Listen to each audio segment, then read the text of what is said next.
السلام علیکم ورحمۃ اللہ وبرکاتہ۔ حافظ ابن جریر رحمۃ اللہ علیہ فرماتے ہیں کہ الحلیم جل جلالہ وہ ذات ہے جو نرمی کرنے والا ہے اور اپنے بندوں کو گناہ پر عذاب دینے میں جلدی نہیں کرتا۔ بحوالہ جامع البیان 327/2، النہج الاسماء 274/1۔ امام خطابی رحمۃ اللہ علیہ فرماتے ہیں کہ الحلیم جل جلالہ ایسا معاف کرنے والا اور نرمی کرنے والا ہے جس کی نرمی کو نہ غصہ ختم کرتا ہے اور نہ جاہلوں کی جاہلانہ باتیں اور نہ گناہ گاروں کے گناہ اس کو کم کرتی ہیں۔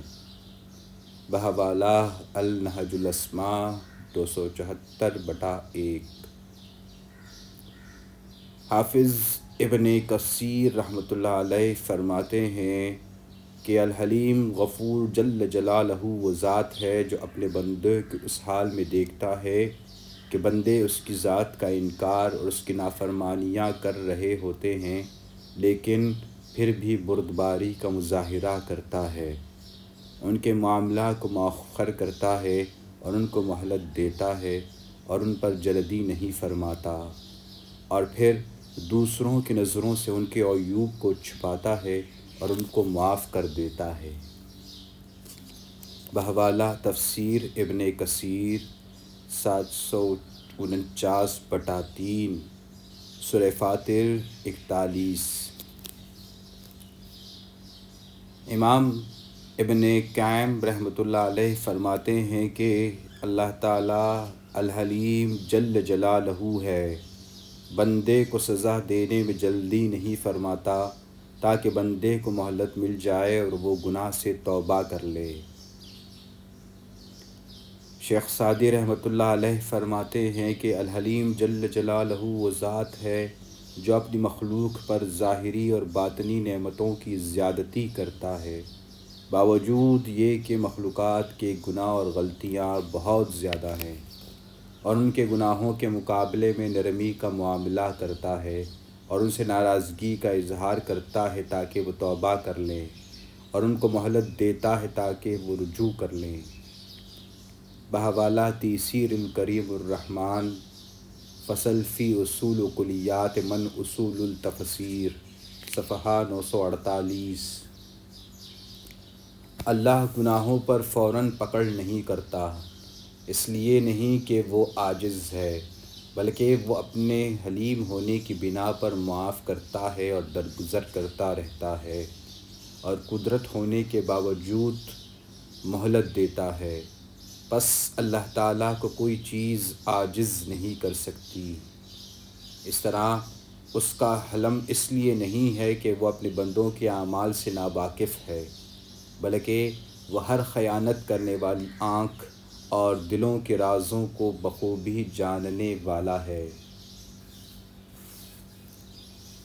اللہ تعالیٰ کے ارشاد کا ترجمہ ہے کہ اور اللہ تعالیٰ جانتا ہے جو کچھ تمہارے دلوں میں ہے، اور اللہ تعالیٰ بڑا علم والا اور بڑا حلم والا ہے۔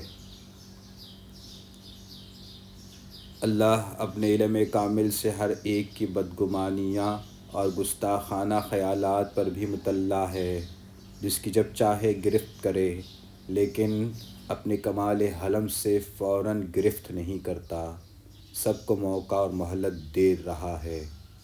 بحوالہ تفسیر ماجدی، صفحہ 853۔ اور اسی طرح اس کا حلم اس لیے نہیں ہے اس کی کوئی حاجت بندوں سے اٹکی ہوئی ہے، بلکہ وہ مخلوق سے مستغنی ہے، دراصل وہ درگزر اور معاف کرنے والا ہے۔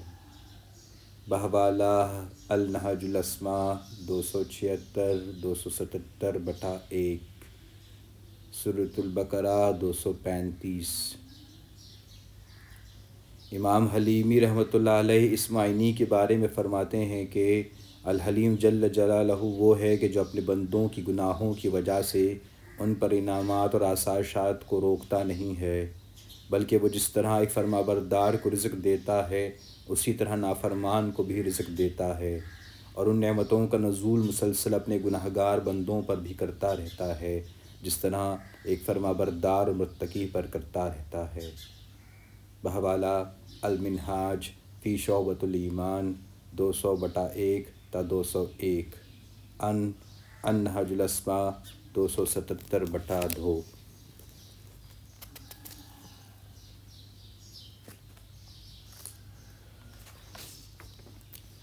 علامہ قرطبی رحمۃ اللہ علیہ عجیب بات فرماتے ہیں کہ جو شخص یہ بات جانتا ہے کہ اللہ تعالیٰ اپنا نافرمان بندوں کے ساتھ حلم و کرم کا معاملہ فرماتا ہے، تو اس شخص پر ضروری اور واجب ہے کہ وہ بھی ان لوگوں کے ساتھ نرمی اور بردباری کا معاملہ کرے جو اس کے حکم کے خلاف چلتے ہیں، اور یہی چیز انسان کے دین کے لیے اور اس کی صحت کے لیے زیادہ مناسب ہے کہ وہ نرم خو، بردبار، سنجیدہ و باوقار رہے۔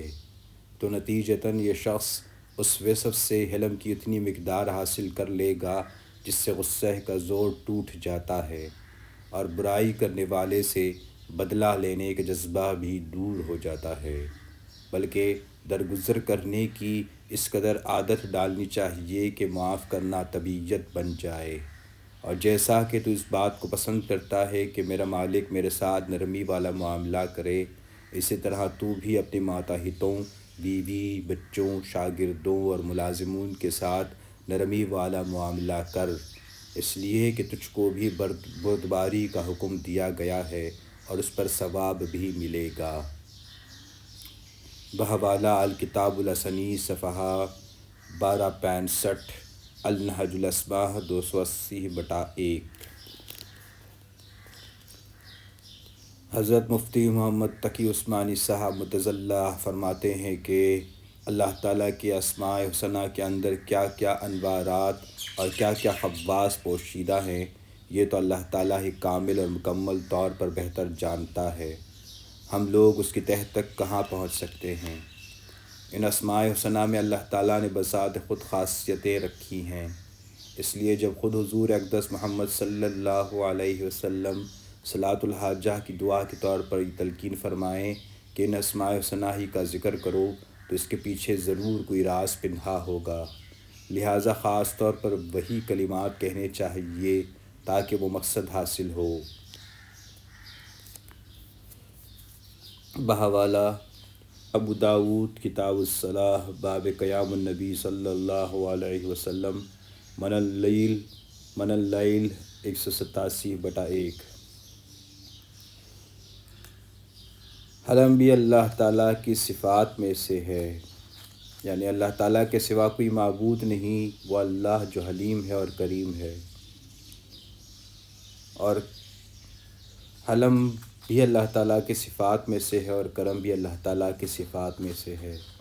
ان دونوں صفات کو خاص طور پر بظاہر اس لیے ذکر فرمایا کہ بندہ پہلے مرحلے پر ہی اعتراف کرے کہ یا اللہ میں اس قابل تو نہیں ہوں کہ تو میری دعا قبول کرے، اپنی ذات کے لحاظ سے میں اس لائق نہیں ہوں کہ تیری بارگاہ میں کوئی درخواست پیش کر سکوں، اس وجہ سے کہ میرے گناہ بے شمار ہیں، میری خطائیں بے شمار ہیں، میری بدعمالیاں اتنی ہیں کہ تیرے حضور درخواست پیش کرنے کی لیاقت مجھ میں نہیں، لیکن چونکہ تو حلیم ہے، بردباری تیری صفت ہے، اور اس کی وجہ سے کوئی بندہ چاہے وہ کتنا ہی خطا کار ہو، اس کی خطاؤں کی وجہ سے جذبات میں آ کر تو کوئی فیصلہ نہیں فرماتا، بلکہ اپنی صفت حلم کے تحت فیصلہ فرماتا ہے۔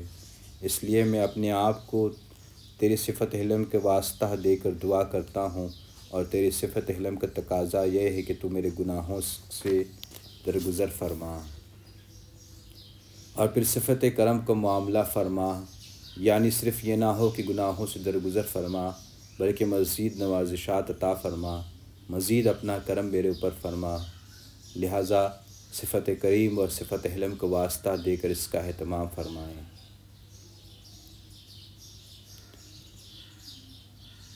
اے اللہ اکبر۔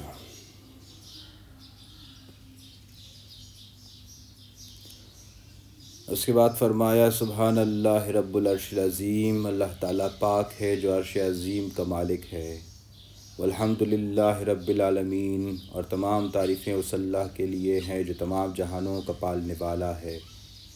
پہلے یہ تعریفی کلمات کہیں اور اس کے بعد ان الفاظ کے ساتھ دعا کریں۔ اسألک موجبات رحمتک، اے اللہ میں آپ سے تجھ سے ان چیزوں کا سوال کرتا ہوں جو تیری رحمت کے موجب ہوں۔ وعزائم مغفرتک، اور آج تیری طرف سے پختہ مغفرت عطا کیے جانے کا سوال کرتا ہوں۔ والغنیمہ من کل بر، اور اس بات کا سوال کرتا ہوں کہ مجھے ہر نیکی سے حصہ عطا فرما۔ والسلام من کل اثم، ہمارا کوئی ایسا گناہ نہ چھوڑ جس کو تو نے معاف نہ فرما دیا ہو۔ ولا ہما الا فرجا، اور کوئی ایسی تکلیف ایسی نہ چھوڑ جس کو تو نے دور نہ فرما دیا ہو۔ ولا حاجہ ہی لکا ردل اقدیتا یا ارحم الراحمین، اور ہماری کوئی حاجت جس میں تیری رضامندی ہو ایسی نہ چھوڑ کہ اس کو تو نے پورا نہ فرما دیا ہو۔ یہ دعا کے الفاظ اور اس کا ترجمہ ہے، اور مسنون دعاؤں کی کتابوں میں بھی یہ دعا موجود ہے۔ یہ دعا ہر مسلمان کو یاد کر لینی چاہیے۔ اس کے بعد پھر اپنے الفاظ میں جو حاجت مانگنا چاہتا ہے وہ اللہ تعالیٰ سے مانگے۔ امید ہے کہ زبان نبوت صلی اللہ علیہ وسلم سے سکھلائی گئی یہ دعا جب امتی شرائط کے ساتھ اور اخلاص سے مانگیں گے تو اللہ تعالیٰ اس دعا کو اپنی رحمت سے ضرور قبول فرمائے گا۔ بحوالہ از اسماء حسنہ، جلد اول۔ رب انی لما انزلت الی من خیر فقیر۔